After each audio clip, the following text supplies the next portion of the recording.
Splatoon is a game. It's a video game.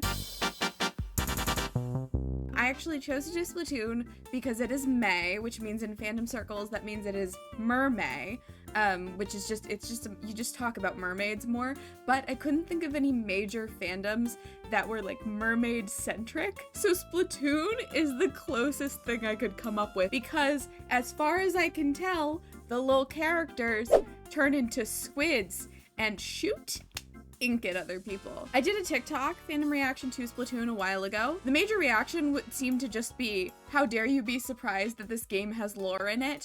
I don't know, sorry. I just don't expect shooter games to have lore in them. I didn't think it was Resident Evil. Apparently it is Resident Evil. They're the exact same game. Splatoon is a third-person shooter game, but they shoot ink because the characters are little like inklings or octolings.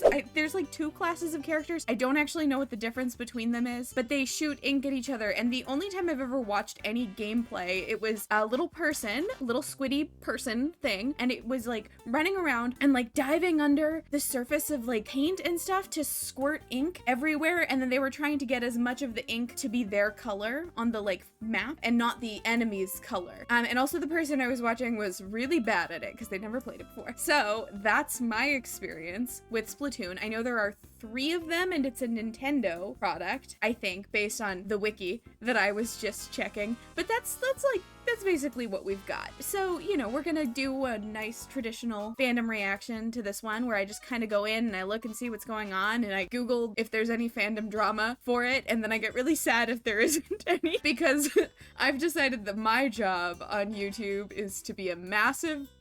So I have gone on and I've spent a little bit of time on Tumblr and on Twitter, and I will say I really think it's very interesting that I feel like the fan art for Splatoon has a really distinctive style. I guess it's just because it's somewhat similar to the art style of the Splatoon games, but it's like very bright colors, really heavily like cartoony, in kind of a really specific way. But it's not exactly the same as in the game because, like, first of all, the games, as far as I can tell, are like 3D animation, whereas like a lot of the fan art is totally 2D, and I think the colors people use tend to be a little bit different, but I really like it, and I kind of think it's cool when you can look at a fandom and sort of notice really particular fandom trends for that fandom that aren't just like the larger trends that happen in every fandom. So having a kind of distinctive art style, I think, is a really cool element of that. It's not true in every fandom, and it definitely doesn't need to be because people can like have their own art style, obviously, but I think it's a cool thing. Another thing that I noticed, and this totally makes sense, is it's just a super heavily OC fandom, so like original character. A lot of the characters are just like the character that people play in the game, which is entirely like player designed, regular standard character creation kind of stuff. There are, it turns out, actual characters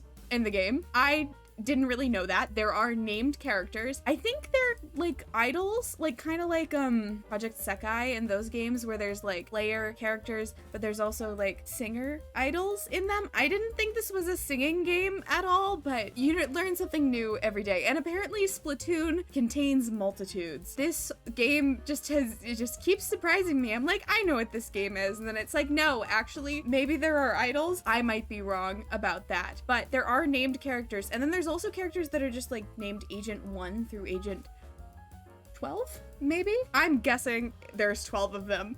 That's a good round number. I did look and then I immediately forgot. So if there aren't 12, they should either make more or take some away so that I'm right. That would be awesome. Thank you. But there are actual named characters, which makes sense because I saw there was a shipping wiki article, and don't worry, we'll get to that. We'll get there. But I saw there was a shipping wiki and I was like, what are you shipping then? Are you just shipping like completely original characters, which is fine. I just wonder at that point why you're not like making original works with them if you're just OC, XOC, like just make your own stuff, but whatever, it's fine anyway. Do what you want, don't listen to me. Well, I looked some more and I have not discovered the lore of the game. It's post-apocalyptic. I think it's like a whole new society, but I have not found actually any posts about the lore, but I know that it exists. But what I have discovered is I saw some people talking about how it's like a super female-led game.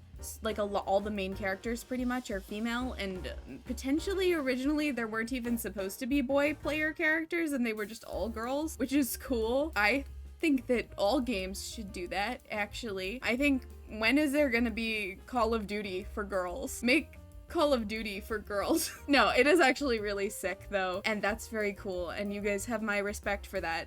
10 points for women. Okay, well, it's time for a segment that is usually my least favorite segment because I don't like talking about this thing, but is a very necessary segment, and I think might not be that bad this time. That means it's ship time. This is my new thing that I'm doing for this, is that I'm doing a stupid heart with my I don't want to do it anymore. It's ship time! Woo!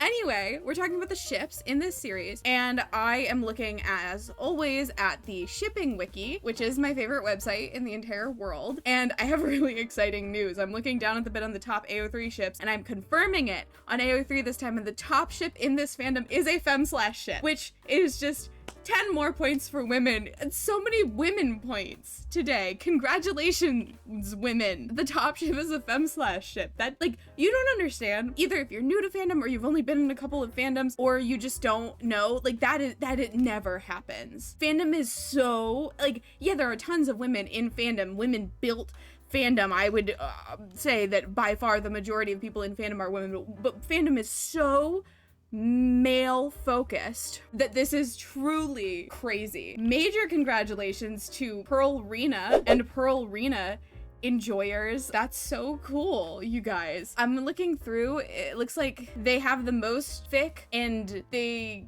have a couple of interactions in canon, but it just seems like there are just not that many people in this, so that might be part of it. If you have mostly women in your game or your story, presumably they're gonna get shipped together, but who cares? Go women. And it looks like there's other, like, fairly popular, like, fem/ships in the fandom as well. I think that the agents potentially are just not gendered, because the other one is this Agent 24 ship, which is the ship between Agent 3 and Agent 8. Oh yeah, they're both non-binary. Okay, the agent, at least these two agents are non-binary. So that's cool too, though.